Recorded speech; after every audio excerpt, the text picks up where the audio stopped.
क्या आप जानते हैं कि एक ऐसी आवाज़ जो सुनाई नहीं देती वो सबसे खतरनाक हो सकती है? एक ऐसा रहस्य जो पूरे जंगल को खामोश कर सकता है। ये क्या हो रहा है? मेरा जंगल खामोश क्यों है? ये तो कभी नहीं हुआ। चिकी समझ गया था कि ये कोई साधारण बीमारी नहीं, बल्कि किसी की गहरी साजिश है। गज्जू भाई घबराओ मत, बस ये बताओ कि तुमने आखिरी बार क्या देखा था। मुझे कुछ याद नहीं आ रहा। बस एक भयानक सन्नाटा और फिर एक तेज नीली रोशनी। उसके बाद सब अंधेरा हो गया। नीली रोशनी, दिलचस्प। और ये आवाज का गायब होना कोई इत्तेफाक नहीं है।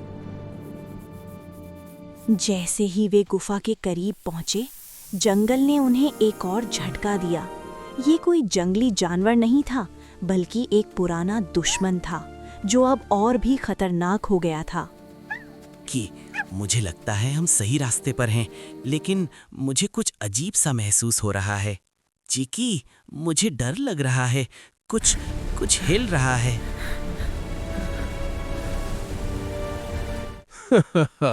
फिर से मिले डिटेक्टिव। इस बार मेरा जादू तुमसे भी तेज है। अब तुम नहीं सुनोगे और ना ही कोई और सुनेगा। मेरी सन्नाटा मशीन पूरे जंगल की आवाज चुरा लेगी। अब मेरा राज चलेगा। चिकी की आवाज चली गई थी। ये उसके लिए सबसे बड़ी चुनौती थी।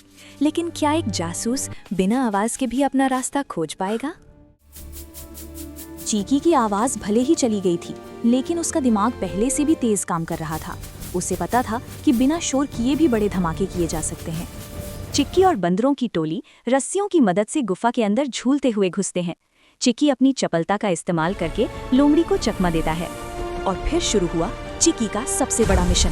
बिना एक शब्द बोले चिक्की मशीन के मुख्य तार के पास पहुंचता है।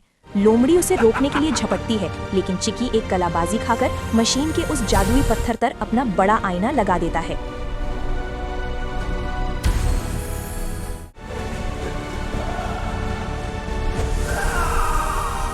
एक एक तेज पॉप की आवाज के साथ मशीन से रंग बिरंगे बुलबुले निकलने लगते हैं। जैसे ही एक बुलबुला चिक्की से टकराता है, उसकी आवाज वापस आ जाती है। लोमड़ी डर के मारे गुफा के कोने में दुबक गई।